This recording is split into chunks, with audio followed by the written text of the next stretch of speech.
En Noticias Telemedellín, hablemos de...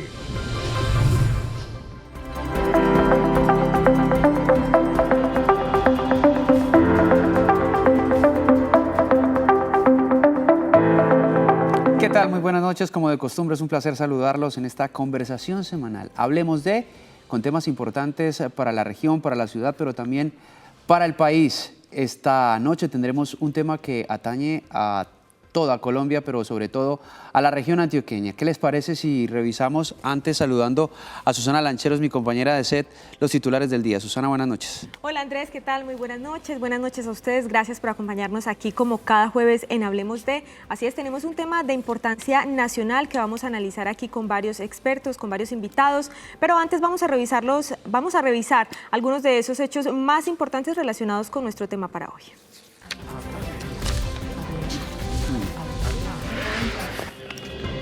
Preocupación por la seguridad. En los últimos días se han reportado ataques terroristas de grupos armados en Antioquia, banderas en zonas urbanas dejadas por el ELN, quema de vehículos, constreñimiento y desplazamiento a las comunidades y hasta un plan pistola en el Magdalena Medio. Son las recientes acciones ilegales reportadas.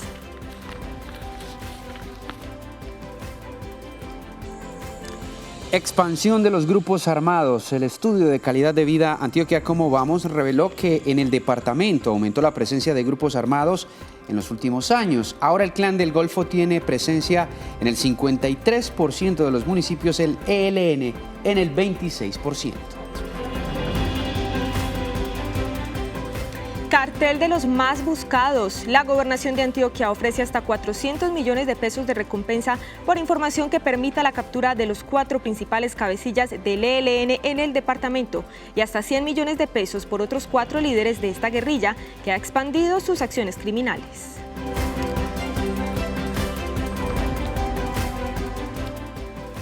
Acciones de las autoridades. En el 2024, la Gobernación de Antioquia reportó 90 homicidios menos que en el 2023, una reducción del 5,2% en el número de casos. Otros delitos como la extorsión, el secuestro y los hurtos también disminuyeron. El año anterior se hicieron más de 30 consejos de seguridad. Bienvenidos, esto es Hablemos de la seguridad en el departamento de Antioquia.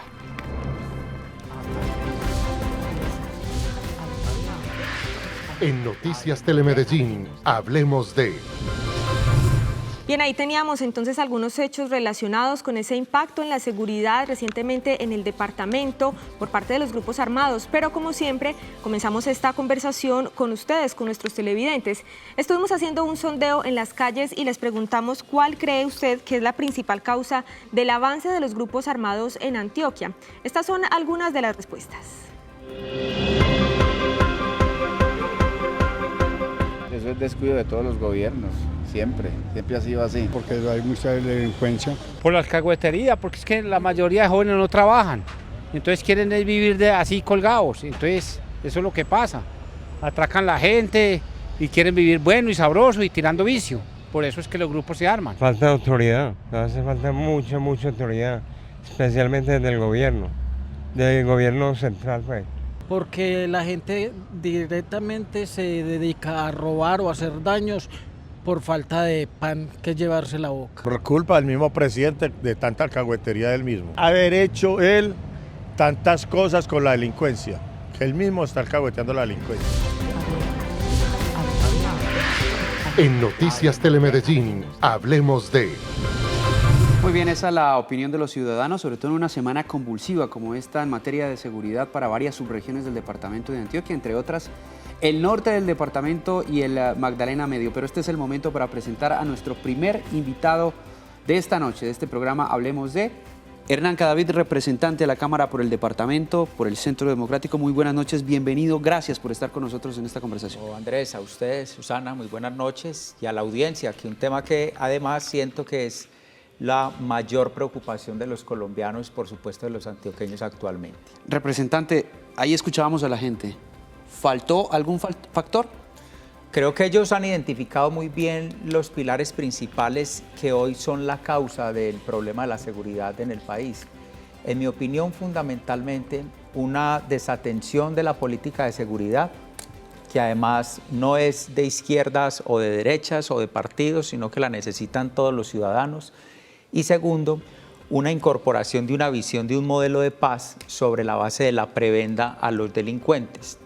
Y cuando usted le da una ventaja al delincuente, no la toma como un gesto noble o un gesto de paz, sino como una ventaja que han sabido aprovechar en el marco de lo que hemos conocido como paz total. Y sobre esa base normativa, prebendas como gestores de paz, acuerdos bilaterales, etcétera, los grupos armados al margen de la ley han ido tomando una gran ventaja que hoy tiene al país y al departamento en esta circunstancia. Hay efectivamente un deterioro en la seguridad del país. ¿Qué lectura hace usted de lo que ha venido pasando en diferentes regiones de Colombia? Por supuesto, gran parte del territorio colombiano está siendo copado por FARC. Los que se desmovilizaron se convirtieron en disidentes. Luego de esos disidentes tienen otras diversificaciones de grupos. El ELN, que operaba en unos territorios muy específicos y muy concentrados, han empezado a ganar presencia territorial y han crecido, según algunos informes, hasta en un 57% en presencia de municipios. Y no solamente en la presencia territorial, sino en nombres, también en armas. Una cosa es presencia territorial con los mismos, no es más territorio y más hombres. Y por supuesto, unas rentas ilícitas que no han podido ser controladas, fundamentalmente como la del narcotráfico y la de la minería ilegal. Por llamar solamente la atención sobre un punto específico, lo que tiene que ver con los cultivos ilícitos en Colombia, el propio gobierno Andrés y Susana disminuyó la meta de erradicación manual forzosa. Y esa misma meta que ellos incorporaron también la incumplieron. Sectores como lo del Catatumbo y que se traslada, por supuesto, al Chocó, Antioquia, que es nuestro departamento, en gran parte explica es la no confrontación eficaz de esas rentas y de esos motores de la ilegalidad. Y pues por supuesto que ahí ya no hay ideologías, ahí es negocios criminales con brazalete, que son dos cosas totalmente diferentes. Usted toca ahí un factor importante, o bueno, la política de paz total, sí, que pues ninguno puede desconocer que es una buena voluntad de hacer la paz para un país o para una región.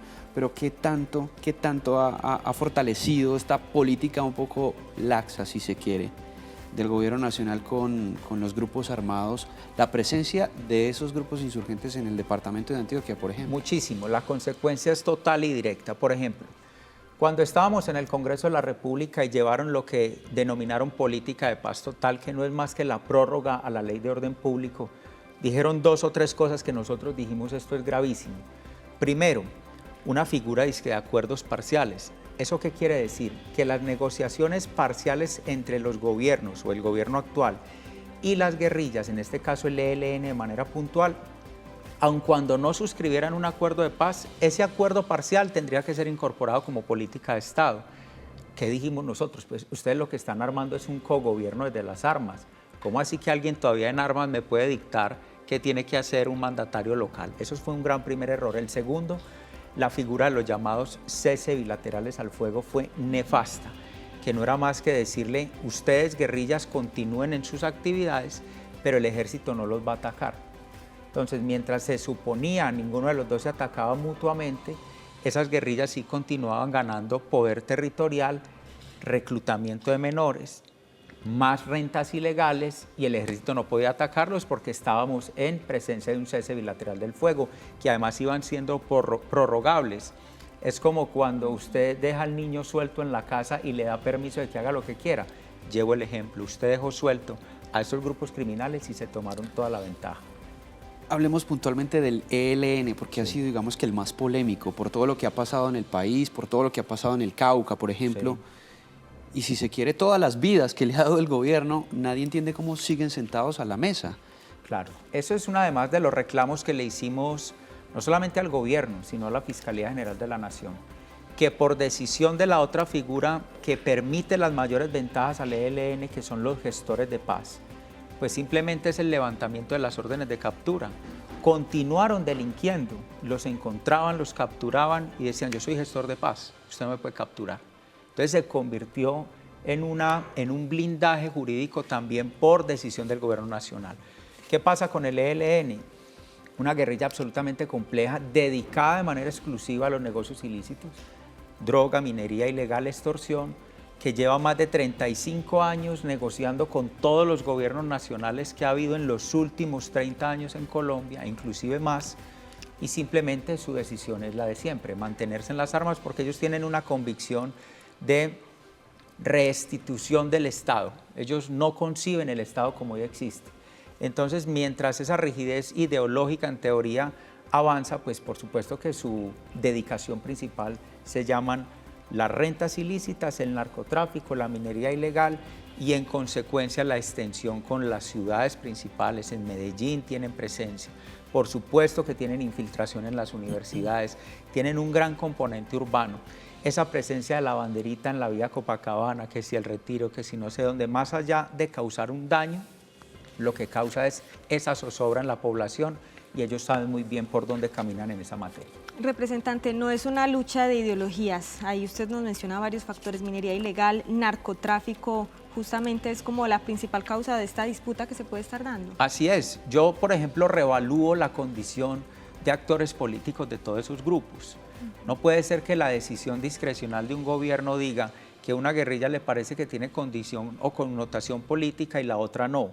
Entonces, a la una le doy tratamiento de banda criminal y a la otra le doy tratamiento de actor político. ¿Cómo así que el ELN todavía después de todo lo que ha sucedido tenga la posibilidad siquiera de aspirar a replicar el modelo de lo que sucedió con las FARC, que fue llevarlos al Congreso de la República y más ventajas? Dicho ese punto, por supuesto que ninguno de esos actores hoy tiene una connotación política. Nadie está buscando un cambio del modelo económico por la vía de la lucha armada, no, eso es discurso. Todo lo que están haciendo es, por supuesto, una actividad delincuencial absolutamente organizada, coordinada, financiada, pero el gobierno la sigue mirando como si eso fuera una confrontación política, lo cual es un gran error.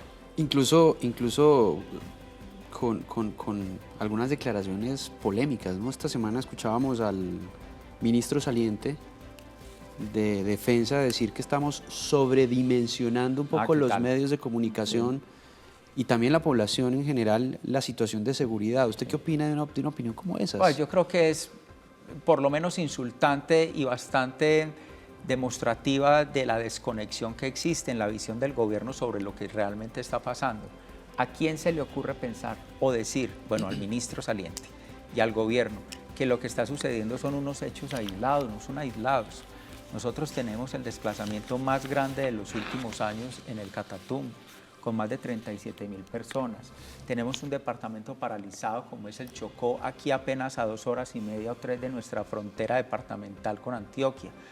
Toda una presión de dominio territorial de esas guerrillas y de esos grupos también en subregiones nuestras, lo que sucede en el Bajo Cauca, lo que sucede ahora en el Magdalena Medio, está demostrando que si usted les permite el oxígeno, ellos se reorganizan y lo están haciendo y tienen la presencia.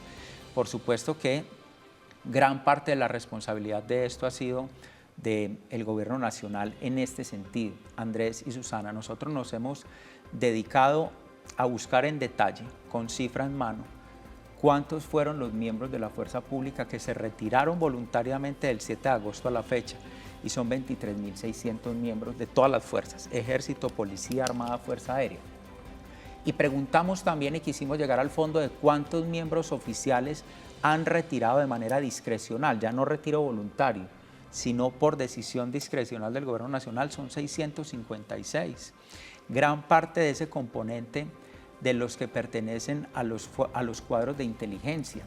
¿Qué termina sucediendo cuando tienes 18 helicópteros en tierra porque por ideología política ha ido reventando o cortando las relaciones con Israel, con Estados Unidos? Pues se va perdiendo toda esa capacidad de reacción. Todos esos factores combinados tienen este resultado. Susana, hablábamos de esa polémica declaración del ministro de Defensa, ¿no? Sí, señor. En Noticias Telemedellín justamente hicimos un informe de esa disputa que se dio a causa de las declaraciones del ministro de Defensa saliente, Iván Velázquez, en donde decía que se han maximizado esas problemáticas en las regiones para hacer quedar mal al gobierno nacional. También tenemos aquí la respuesta del secretario de Seguridad de Antioquia. Veamos el informe. Como un irrespeto con las víctimas del conflicto armado y con la fuerza pública es calificada la postura del saliente ministro de Defensa, Iván Velázquez. Los hechos que han afectado el orden público en varias regiones del país se han maximizado. Reconocemos la gravedad de la situación, pero se han maximizado para mostrar como que durante este gobierno precisamente se deterioró absolutamente el orden público. Y es que estas declaraciones no han caído bien en Antioquia, donde ya se han registrado cientos de desplazados en el Bajo Cauca antioqueño y el nordeste, e incluso llegan víctimas desde el sur de Bolívar, Chocó y el Catatumbo. La guerra contra los grupos armados ha cobrado la vida de militares y policías desde el año pasado. Es que hablar desde detrás de un escritorio es muy fácil. El ministro lo que debió haber hecho es escuchar, digamos, todas las peticiones que se le hicieron, venir a territorio, apersonarse de la situación y volcar toda la fuerza pública a la solución de la problemática. Ante la grave situación por las confrontaciones de los grupos armados, este sábado se desarrollará un Consejo de Seguridad Interdepartamental en Barranca Bermeja. Representante, usted hablaba ahí de las bajas, pero también hay otro tema importante del que hablar y son los recursos, que son en este caso menos para las fuerzas militares, ¿no? A partir de este gobierno. De acuerdo, pero además, Andrés y Susana, hay un tema que a nosotros nos llamó poderosamente la atención en el Congreso. Cuando se estaba discutiendo el primer presupuesto general de la Nación para el gobierno Petro, esto es finales del año 2022 para inicio del 23, cualquiera que nos esté observando puede rastrear ahí rápidamente y dice que el ministro de Defensa solicitó la disminución de 700.000 millones de pesos a su cartera. No fue que se los quitaron y le dijeron, ministro, no hay, a usted no le va a tocar más. No, él solicitó, como lo hizo en su momento la de salud también, un tema distinto, pero una práctica muy incomprensible, que había que disminuir los recursos, que con lo que tenían estaban bien. Pues claro, ese fue un efecto, por supuesto, que se ha visto reflejado en la disminución de la capacidad operacional de la fuerza pública. Usted escuchar a la Fuerza Aérea decir, suplicar que tienen combustible para cada 4 o 5 meses. ¿Cómo hace usted para proyectar unas operaciones helicoportadas cuando tiene 18 aparatos en tierra porque no los ha podido reparar? Toda esa serie de elementos conjugados, pues por supuesto que van creando un ambiente donde el delincuente, el grupo criminal, que muy bien entiende lo que está pasando al frente, sabe entender las debilidades y por supuesto las aprovecha. Y eso es lo que le está pasando al Estado colombiano, y eso es lo que le está pasando a la seguridad del país y por supuesto pues el efecto en nuestro departamento, a pesar de los esfuerzos que hagan las autoridades territoriales, necesariamente necesita el refuerzo de la decisión nacional. Representante, justamente, ¿qué tanto ha incidido esa falta de la presencia de la fuerza pública en esas zonas donde hoy hay mayor deterioro de la seguridad? Totalmente. Un territorio que queda vacío es un territorio que copa rápidamente la criminalidad. Eso he puesto como unas analogías. Eso es la mata de maleza. Si usted la deja ahí que crezca, cuando vuelva le cubrió toda la fachada. Es exactamente lo que está sucediendo en el país. Si usted no logra hacer esa presencia permanente de fuerza pública con capacidades y se encuentran restringidas, pues por supuesto que el delito va creciendo, dinamizado por el narcotráfico, por la minería ilegal, por la extorsión, que además es uno de los grandes males del país. Hoy ya las personas ni denuncian la extorsión. En Caucasia, hace unos meses estuvimos allí y me decía, no, denuncias por extorsión cero. Y yo decía, pero si todo el mundo está extorsionado, y precisamente por eso, porque se volvió un factor común que todo el mundo normalizó y pues por supuesto en manos de la delincuencia. A partir de eso se están normalizando muchas cosas. Veíamos hace 24 horas la incineración de un bus en la vía hacia la costa atlántica, en Valdivia, incluso combates también entre el ejército y el ELN en esa zona. Todo lo que pasó en el Magdalena Medio con la muerte de alias Terror. Así es. Y si se quiere, por lo menos así lo decía el secretario de Seguridad de Antioquia, ese agrado de la gente con ese tipo de personas, porque vimos que lo recibieron incluso con caravanas y lo enterraron, fue un entierro también multitudinario, ¿no? ¿Cómo entiende todas esas dinámicas, sobre todo en el departamento de Antioquia? Es muy complejo, muy delicado y muy peligroso, porque nosotros hemos empezado a encontrar cómo las comunidades y sectores de la sociedad han empezado a conestar y a normalizar la convivencia con el delincuente. Antes era un factor de rechazo, ya ahora es inclusive donde lo protegen. Usted acaba de presentar el ejemplo de alias Terror en el Magdalena Medio. Pero usted mira lo que pasa, por ejemplo, en el departamento del Cauca, ¿Cuántos operativos de la fuerza pública ha frustrado la comunidad cuando van a llevarse a un capturado, un miembro de una guerrilla de estas? Es decir, mientras nosotros no tengamos una actitud frontal y los mensajes del presidente de la República, esa salamería con cabecillas de bandas criminales y de grupos delincuenciales, y entonces el cabecilla del ELN le contesta y le dice, no, recuerde que cuando usted y yo estábamos en tales trochas y no sé qué, pues la gente va normalizando que hay una conversación como de amistad entre el presidente y esas guerrillas. Aquí no hay un mensaje contundente y claro y frontal frente a eso. Hay bravuconadas, pero actitudes frontales de decisión de combate sobre esas guerrillas y sobre esas estructuras. Clan del Golfo, por supuesto, ELN, FARC Marquetalia, FARC Disidencias, FARC Estado Mayor Central, los de la Sierra, y cada vez se van proliferando más. Para que tengamos una comprensión o una referencia, Andrés y Susana, hoy el gobierno colombiano adelanta negociación con 12 estructuras criminales en Colombia. 12. A uno los quiere tratar como políticos, como lo hablábamos ahorita, a otros los quiere tratar y los debe tratar como banda criminal, y no tiene camino diferente al sometimiento a la justicia. Pero se están aprovechando de esa figura, porque por ejemplo claro, lo hicieron las autodefensas gaitanistas de Colombia, claro, que quieren alcanzar, si se quiere, un recurso político para que sean vistas así y poder entrar en esa mesa de negociación. De hecho ya lo están, ¿no? Claro, pero en teoría hay una normativa que dispone cuáles son las características para que un grupo de esos pueda ser considerado como un actor político. Hace gran parte de esto la discrecionalidad del gobierno nacional, gran parte, pero se supone hay unos requisitos que dicen que tienen que tener un dominio de un territorio del país, de una zona del país, que tienen que tener un mando y unas operaciones sostenidas, etcétera, etcétera. Sin embargo, a esas 12 estructuras, de todos esos nombres que acabamos de mencionar, inclusive las disidencias de varios de esos grupos terminan también en ese listado. En mi forma de verlo, con la política de paz que ha manejado el gobierno, que ya frustró el entonces comisionado Danilo Rueda, que era, tengo que decirlo, era parte de los que visitaba las cárceles previamente a la elección con lo del llamado Pacto de la Picota, donde ya ofrecían una prebenda de venga, acérquese, que este gobierno les va a permitir X y Y condiciones. De ahí que el presidente entonces candidato, recuerden ustedes, decía que el problema del ELN lo resolvía en 4 meses. Pues ya le faltan 16 meses para acabar y el problema está más profundizado. Pero yo no veo por dónde este gobierno por lo menos vaya a resolver esta situación. Habrá que pensar cómo un próximo gobierno, de manera contundente, en los primeros meses toma decisiones.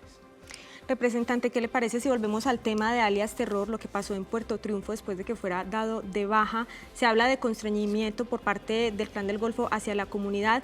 Vamos a revisar ese informe que hicimos para Noticias Telemedellín después de la muerte de alias Terror. La atención en el Magdalena Medio gira en torno a lo que será el sepelio de las 6 personas que murieron en medio de un operativo de la policía, entre ellas alias Terror. Los cuerpos llegaron al corregimiento Las Mercedes casi a la medianoche y fueron expuestos en la cancha de fútbol. Es un ícono como lo era Otoniel en el Urabá. Estos sujetos en esas 2 subregiones pues dominan mucho la situación, se muestran como Mesías, como Robin Hood, por toda la actividad que realizan, digamos, en la comunidad, pero que ellos lo hacen simplemente para poder tener una cortina de protección con la comunidad. A través de un panfleto se ordenó no abrir el comercio y más bien poner una cinta en señal de luto. Por temor, los habitantes obedecen. Las autoridades investigan desde dónde se enviaron los panfletos que instrumentalizan a la población civil a dar demostraciones de tristeza. Representante, ¿qué puede decir uno de una situación como esa? Fue recibido con caravana, estuvo pues, en un lugar público, exhibido, el entierro también fue muy acompañado, están constreñidas las personas, el comercio estuvo cerrado, algunos dicen que por afinidad con el difunto, otros dicen que porque realmente estaban presionados por estos grupos armados. Afinidad puede haber en algún grado, porque además estos personajes provenientes de la ilegalidad se vuelven dadivosos en el sector, son los que resuelven el problema económico de uno u otro, se vuelven autoridad. pero gran parte de las personas que allí estuvieran presentes, estoy completamente seguro que estaban amenazados, como estarían todos los comerciantes que tuvieron que cerrar. Ningún comercio va a cerrar por solidaridad, o sea que ahí se combinan unos factores, pero el fondo de todo esto es también una reflexión social, y es que cómo una persona de esta se convierte o paraliza la situación de un municipio, de una subregión completa, pues porque además fue dado de baja por estar en actividad ilícita. O sea que es complejo lo que pasa allí. Yo creo que hay que romper esos esquemas de referencia y de admiración a estas personas. Representante, ¿qué decirle a los comerciantes, a los transportadores que se han visto tan afectados, a la comunidad que está temerosa por lo que está pasando? Es que cada vez, digamos, están invadiendo más regiones, zonas urbanas. ¿Qué decirle a la gente? Bueno, la gente lo que no puede perder es esperanza en este sentido. Sin embargo, la frustración todos los días de tener que entregarle su producido, su trabajo a una persona a cambio de que no me mate, pues por supuesto que es doloroso. Yo realmente no veo un camino distinto que apoyarnos en los gobiernos territoriales que pueden hacer un esfuerzo en contener, aun cuando las decisiones del gobierno nacional no son en esa misma consistencia, lo primero.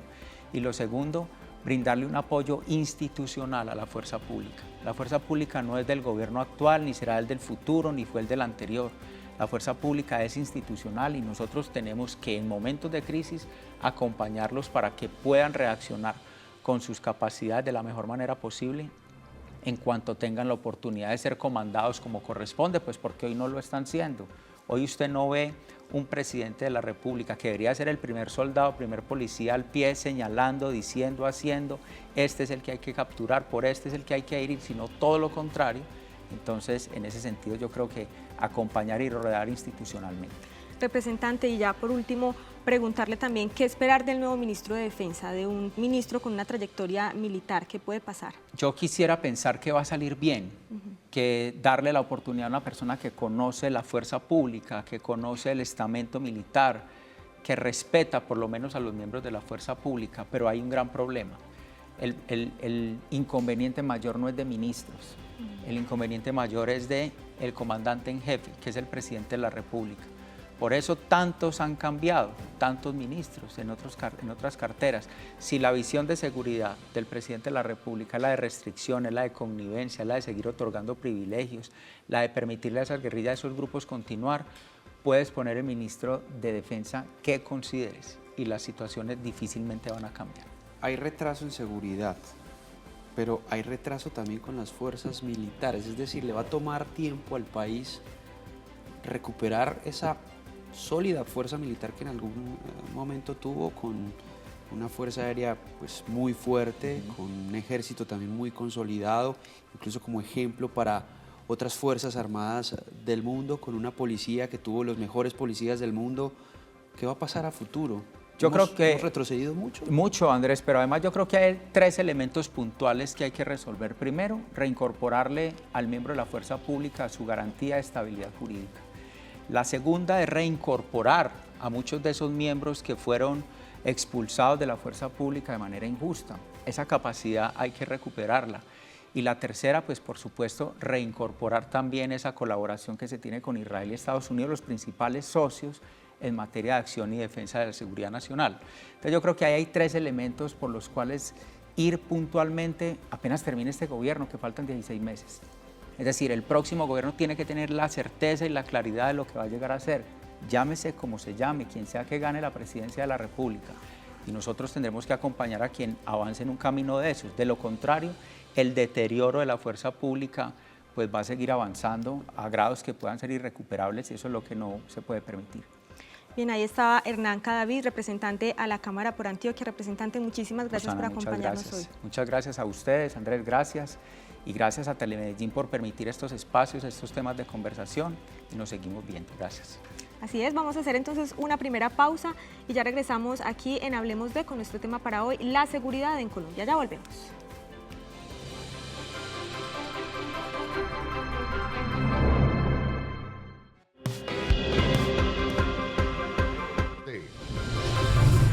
Hablemos de...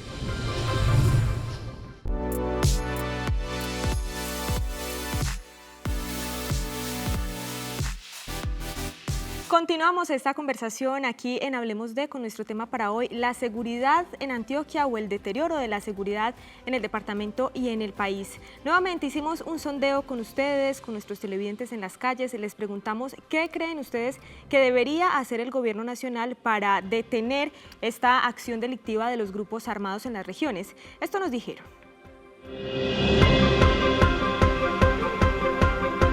Mano dura, lo que pasa es que tienen que atacar por lado y lado. Siempre la población civil es los que llevan del bulto. El gobierno promete y no cumple, porque están las minas ilegales por el mismo gobierno. Dar empleo, dar oportunidades y salir adelante con la gente. Más policías, más militares. A hacer diálogos y que haya policía, fuerzas armadas que puedan ayudar para eso, para poder salir adelante. En Noticias Telemedellín, hablemos de... Bueno, ahí veíamos la opinión de la gente, varios pedidos, entre ellos más a pie de fuerza, entre ellos también mayor diálogo con esos grupos insurgentes y el gobierno nacional, entre otras. Pero es momento para presentar a nuestro segundo invitado de la noche. Estamos hablando de Andrés Bedoya, quien es diputado del departamento de Antioquia por el Movimiento Creemos. Diputado, muy buenas noches y gracias por estar con nosotros aquí en Hablemos de. Bueno, un placer estar acá en Telemedellín, Susana, Andrés, a todos los televidentes.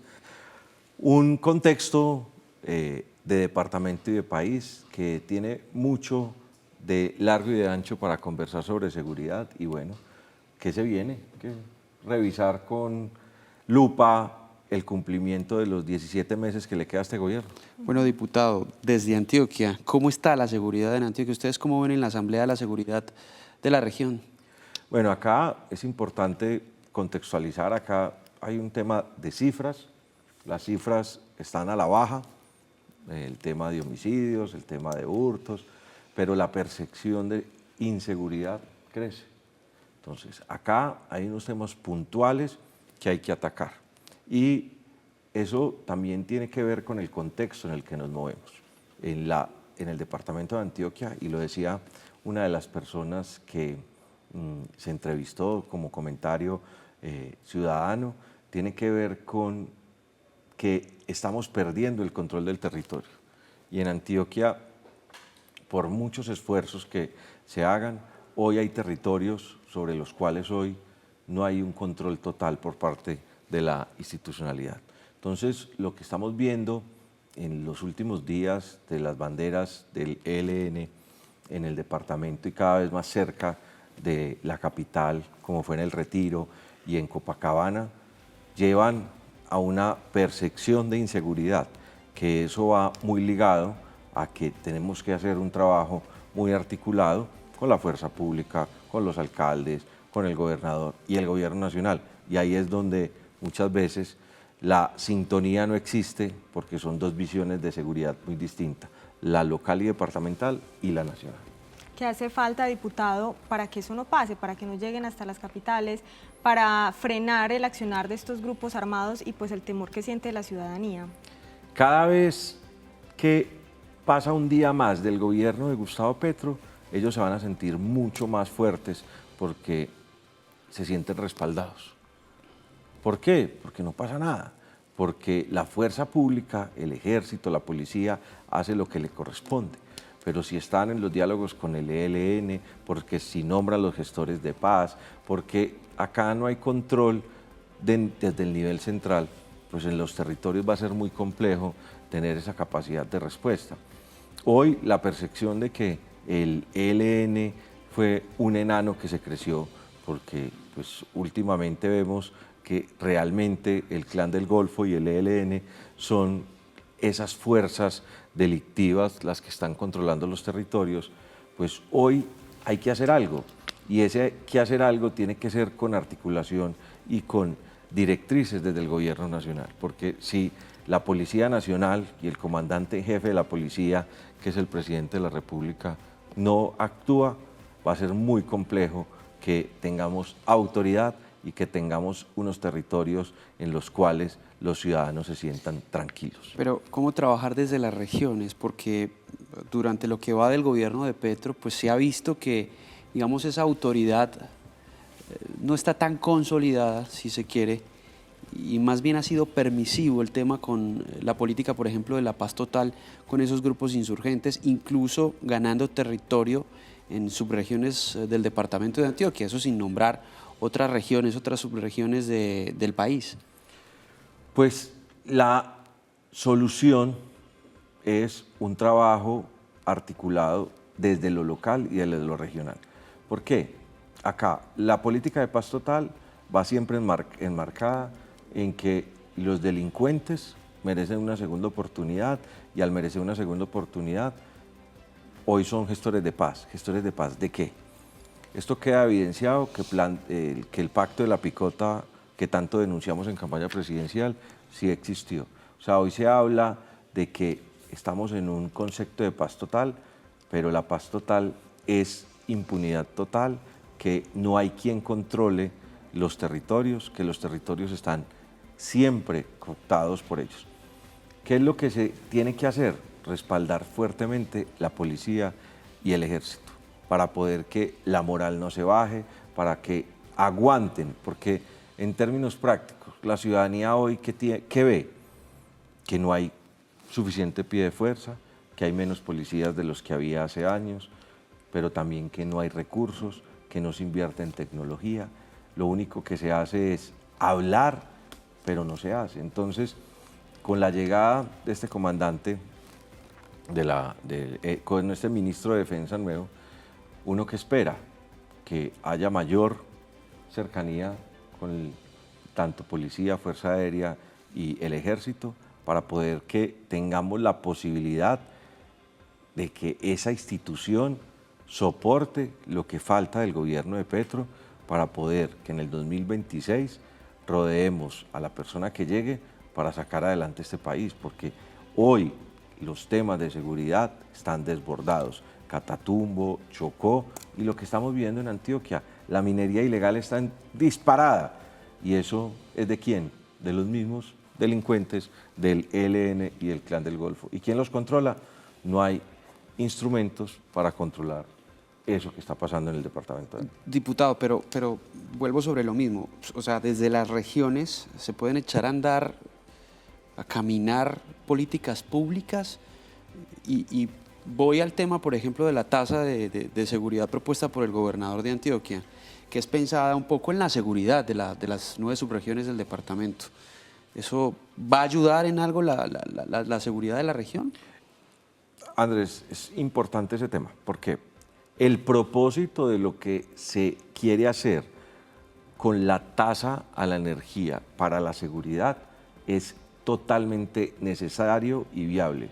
Recursos para la fuerza pública, adecuar de mejor manera todo lo que tiene que ver con las instalaciones de la fuerza pública en las subregiones y en los municipios, trabajar los temas de convivencia, mayor tecnología.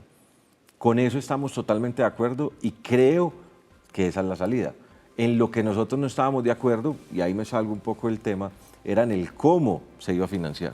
Y es el tema de ponerle un impuesto más al ciudadano para que pague la seguridad, entendiendo que tenemos otras fuentes de financiación. Pero hoy, desde lo local, en el distrito, en el área metropolitana, se está haciendo un esfuerzo gigante en temas de tecnología, de acompañar la fuerza pública. La semana anterior se entregaron motocicletas para la Policía Nacional en el distrito y en el departamento también se vienen haciendo acciones concretas que espero que en el caso de que se llegue a ese cobro de la tasa a la energía para seguridad se dé, pues que se inviertan recursos para seguridad. Nosotros en lo que no estábamos de acuerdo era en el cómo. Ya se aprobó, en democracia ganaron, ya será los jueces que determinen si es legal o ilegal. Convenientemente para nosotros no era viable, no más impuestos para la gente, nos mantuvimos ahí, pero creemos firmemente en que hay que apostarle a la seguridad y todos los proyectos que el gobernador de Antioquia, Andrés Julián, lleve a la Asamblea para hacer frente a la inseguridad y al desgobierno de Petro en temas que hoy están en el departamento en su furor, que es la presencia de estos grupos ilegales, los apoyaremos y seremos los primeros en respaldar esas decisiones. Diputado, volvamos sobre este tema de la minería ilegal y el narcotráfico. No se trata de una lucha ideológica como hablábamos ahorita en el primer bloque del programa, sino por estas rentas criminales. ¿Cómo afecta esta disputa entre los grupos armados al ciudadano de a pie, por ejemplo, con el tema del microtráfico y las bandas criminales? El tema de la minería ilegal no se puede disfrazar con la minería artesanal.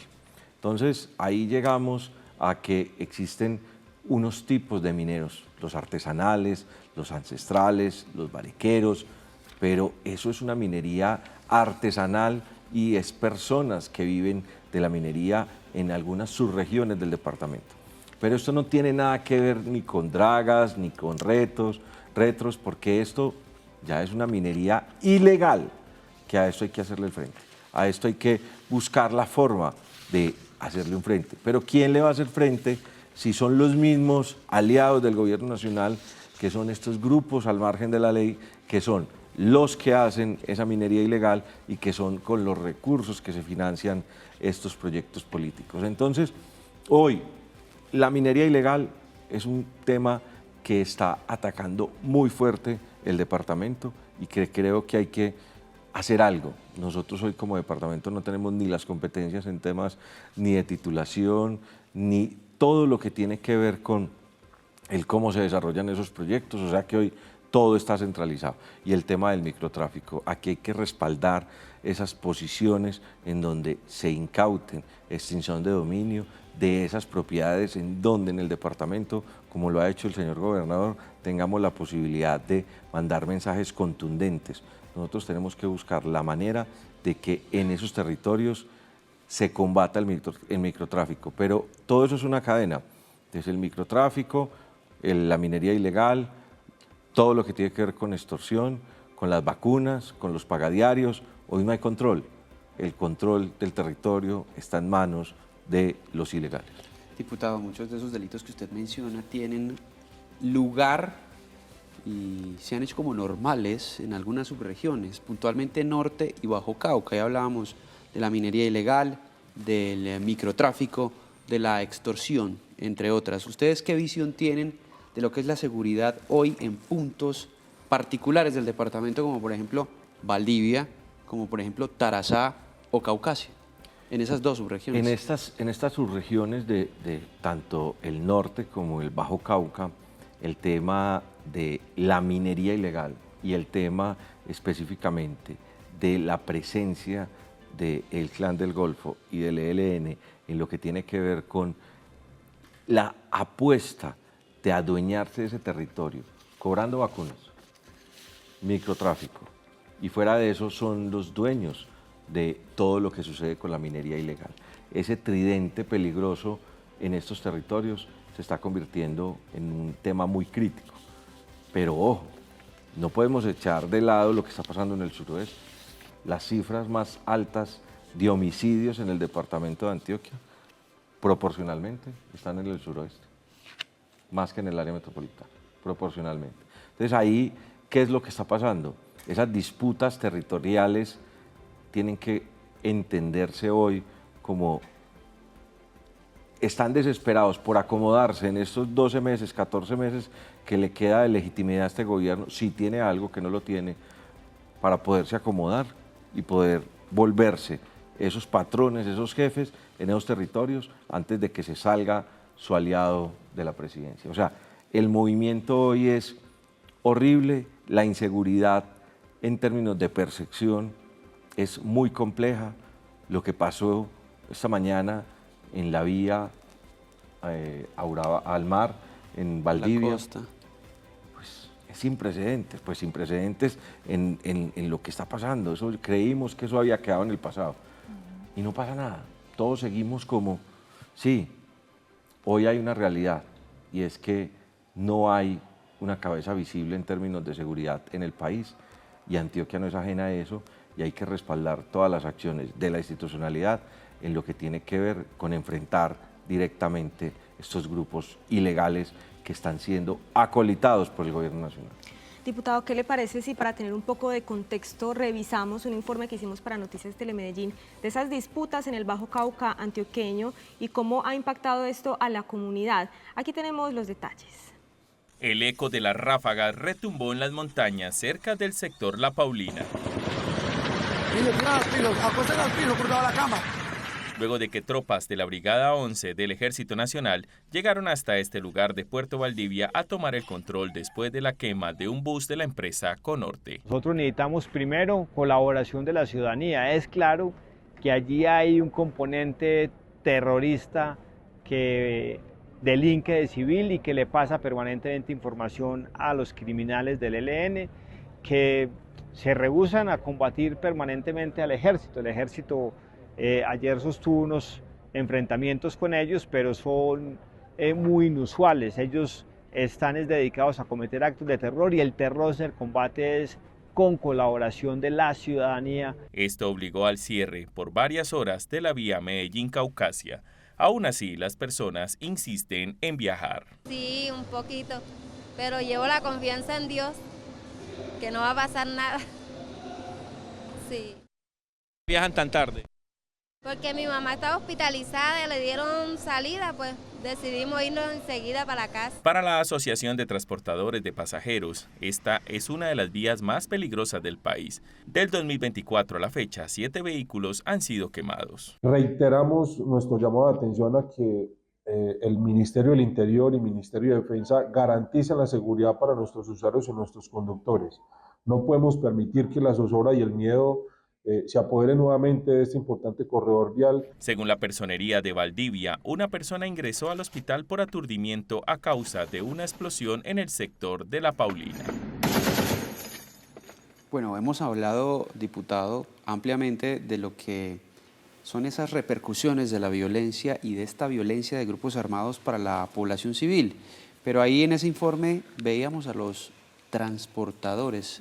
Ellos también les ha tocado duro, ¿no? En este tiempo que lleva de gobierno Gustavo Petro, sobre todo con lo que ha pasado en materia de seguridad. Pues ahí hay un tema que es preocupante. El contexto de seguridad es un tema que incluso en la encuesta de percepción que se publicó el día de ayer, casi todas las ciudades, el principal problema de los ciudadanos es la inseguridad. Barranquilla, por poner un ejemplo, el 78% decía que la inseguridad. Medellín decía que el 23%. La única ciudad que no salió la inseguridad como su principal problema fue Montería, que quedó de segundo, y salió primero el desempleo. Entonces aquí hay que solucionar un tema, pero también viene de otro lado el tema del desarrollo económico del departamento. Estamos con unas cifras de desempleo bajas, se viene haciendo un trabajo, pero esto afecta directamente a los comerciantes y a los empresarios del departamento, porque cuando no hay condiciones de seguridad, la gente va a evitar viajar. Ahora se viene en mes y medio Semana Santa. Entonces sentimos que el ambiente en el país, específicamente en Antioquia, puede existir mucho temor frente, uno, a la inversión, dos, al moverse o desplazarse por las carreteras del departamento, y tres, sentir que el país y que el departamento y la ciudad están en retroceso por estas condiciones hoy de percepción de seguridad. Vuelvo e insisto, las cifras, si usted las revisa, hay muchos que van en bajada, pero la percepción de inseguridad es muy alta en lo que tiene que ver con ver banderas del ELN en cualquier ciudad o municipio del departamento de Antioquia. Este fenómeno de inseguridad no solamente afecta un tema institucional, afecta a todos los sectores. En esos enfrentamientos, ahí veíamos el tema del sector transportador, pero lo que pasó, por ejemplo, en Chocó y en Catatumbo, pues, ¿qué niño ha ido a estudiar en esas condiciones? No hay cómo. Cuando hay toques de queda, eso hace que la economía, que la vida diaria, que la cotidianidad cambie. La seguridad, desde el concepto de integralidad, debe ser parte fundamental de las acciones que nosotros tengamos como actores políticos, y es entender que es fundamental tener un concepto y unas acciones de seguridad integral para las condiciones de calidad de vida de la gente en todo, en la educación, en el empleo, en la diversión, en la movilidad. Siempre hay un concepto de seguridad. Así es, diputado, afectaciones económicas del día a día y también un tema que lo invito a que lo desarrollemos ya en unos minuticos, el desplazamiento. Vamos a hacer una corta pausa y ya regresamos para seguir hablando de este tema, el deterioro de la seguridad en Antioquia y en el país por cuenta de los grupos armados. Ya volvemos.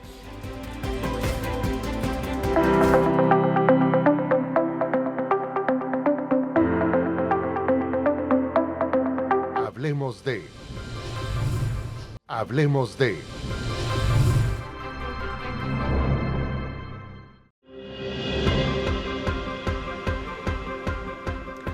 Continuamos esta conversación sobre el deterioro de la seguridad en Antioquia. Está con nosotros Andrés Bedoya, diputado de la Asamblea de Antioquia, y hace unos minutos hablábamos de esas afectaciones económicas para la ciudadanía y también del desplazamiento. Es una situación que sigue ocurriendo, están llegando a Medellín también desplazados desde el Chocó, desde el Catatumbo. ¿Qué lectura podemos hacer de esto que está ocurriendo? Lo primero es que hay que entender a la persona y a todos los habitantes de Colombia. Cuando uno tiene miedo, uno lo único que busca es protegerse y proteger a su familia. Cuando nosotros entendemos que están llegando a Medellín, pues Medellín ofrece unas condiciones, tiene unas situaciones particulares que se vuelven un punto muy atractivo para que llegue. Acá tenemos que hacer un trabajo muy importante de recibirlos, de que la institucionalidad entienda cuál es el rol del Estado en este tipo de situaciones.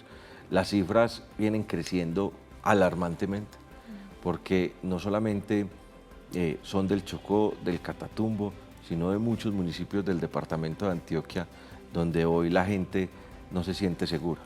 ¿Y eso cómo se resuelve? Muchas veces saliendo y yendo a un lugar seguro a buscar construir un futuro para mis hijos y para mi familia. Por eso hoy ese tema se tiene que volver parte de la agenda del Estado, de las administraciones, porque es un efecto de las condiciones de inseguridad que tenemos en Antioquia. Y para eso hay que hacer un diagnóstico, hay que saber cuáles son los recursos que se tienen que invertir, pero hoy es un flagelo que siempre ha existido, pero que hoy se vuelve y se prenden los reflectores por la cantidad y por lo que se está generando, tanto en el país como en Antioquia, para que la ciudad de Medellín revise qué es lo que hoy se debe hacer con esa población, que lo único que tiene es miedo y por eso está en el territorio, porque uno no se va de su territorio por placer a pasar necesidades, uno sale del territorio por una condición particular. Lo mismo que pasa con las personas que se van de Colombia para otro país, es buscando otras oportunidades. Acá es un desplazamiento, en su gran mayoría, por miedo. Allá hacían referencia ustedes a la llegada de desplazados desde el sur de Bolívar, desde el Chocó, incluso desde el Catatumbo.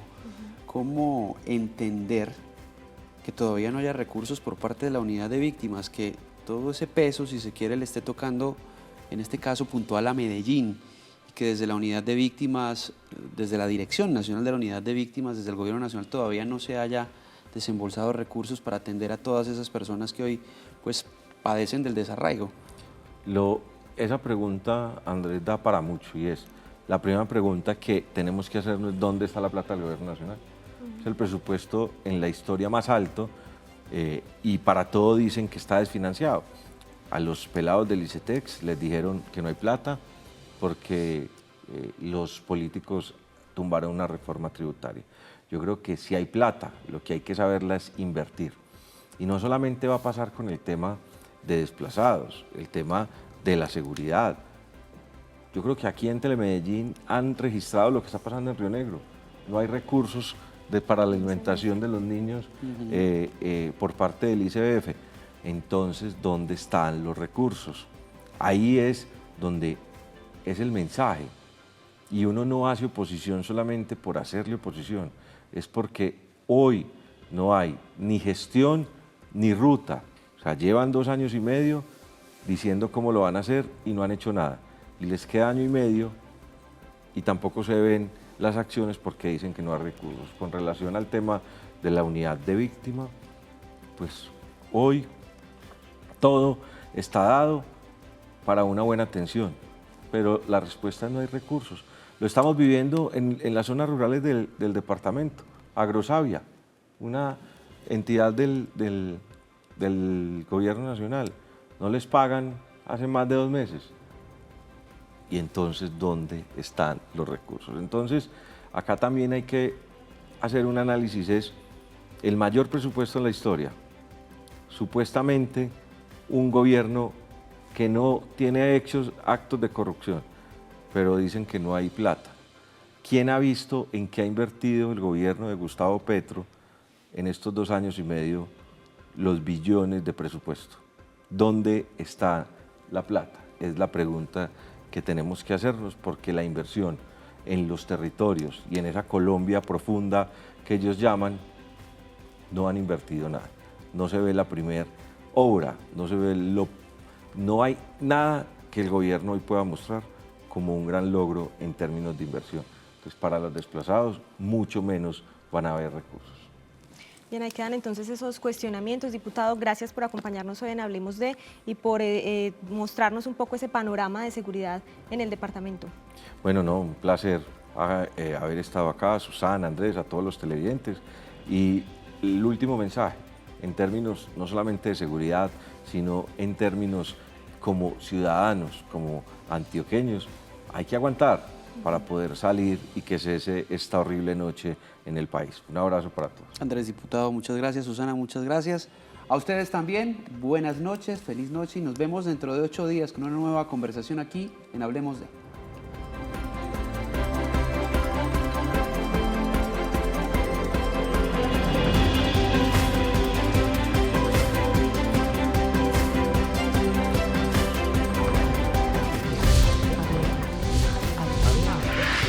En Noticias Telemedellín, Hablemos de...